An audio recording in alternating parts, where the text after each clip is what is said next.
ఇట్లా సిగ్నల్.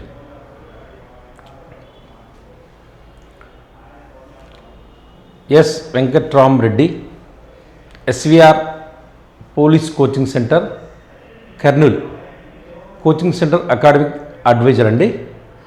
ఈరోజు శుభదినం అండి, నిరుద్యోగులకు శుభదినం ఈరోజు.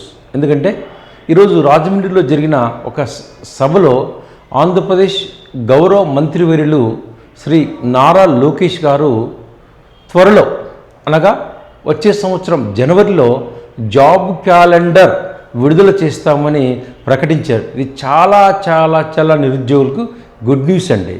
అయితే ఆల్రెడీ 3 నెలల క్రితమే SVR coaching centre YouTube channel వారు జాబ్ క్యాలెండర్ విడుదల చేస్తామని చెప్పారు. అది అక్షరాల నిజమండి. అయితే ప్రధానంగా ఈ జాబ్ క్యాలెండర్లో వచ్చే మొట్టమొదటి నోటిఫికేషన్ కానిస్టేబుల్ ఎస్ఐ అండి. ఆ తర్వాత డిఎస్సి గ్రూప్ 2 మిగిలిన ఏపీపీసీ ఉద్యోగాలు భర్తీ చేస్తారు. అయితే ప్రధానంగా ఇక్కడ విద్యార్థి సమయం వృధా చేయకుండా మీరు ఈ రోజు నుంచే ప్రిపరేషన్ కొనసాగించగలరని మనవి.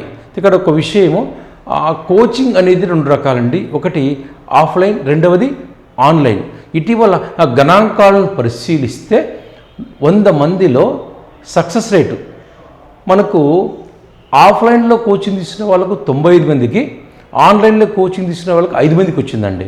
అంటే అర్థం ఏంటంటే సక్సెస్ రేటు ఆన్లైన్ కంటే ఆఫ్లైన్నే ఎక్కువ. ఎందుకంటే ప్రధానంగా కానిస్టేబుల్ ఎస్ఐలో అర్థమెటిక్ రీజనింగ్ ఉంటుందండి.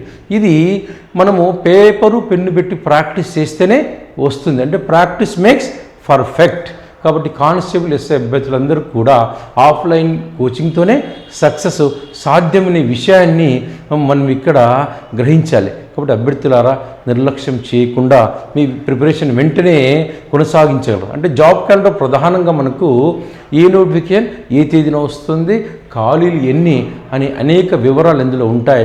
మీకు నచ్చిన ఉద్యోగం, ఇది కానిస్టేబుల్ కావచ్చు, ఎస్ఐ కావచ్చు, డిఎస్సి కావచ్చు, గ్రూప్ 2 కావచ్చు, సిలబస్ను ముందుంచుకొని సిలబస్ ప్రకారం ప్రణాళికబద్ధంగా సిలబస్లో అన్ని అంశాలు, అంటే నోటిఫికేషన్ విడుదల నాటికే 3 సార్లు సిలబస్ రివిజన్ చేసి ఉండాలి.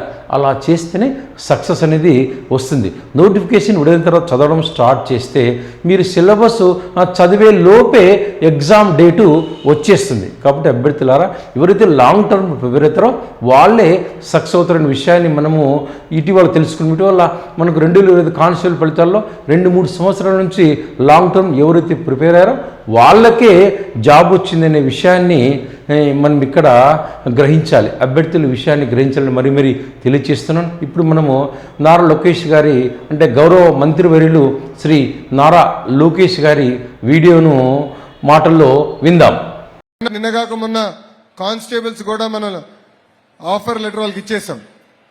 అదేవిధంగా వచ్చే సంవత్సరం అంటే జనవరి నెలలో తప్పనిసరిగా జాబ్ క్యాలెండర్ కూడా విడుదల చేసే బాధ్యత ప్రభుత్వం తీసుకుంటుంది. Thank you sir. సో 20 లక్షల ఉద్యోగాలు అనేది ప్రభుత్వ రంగంలో, ప్రైవేట్ రంగంలో 2 కలిసి అందించే బాధ్యత మేము తీసుకుంటాం. థ్యాంక్ యూ అమ్మా.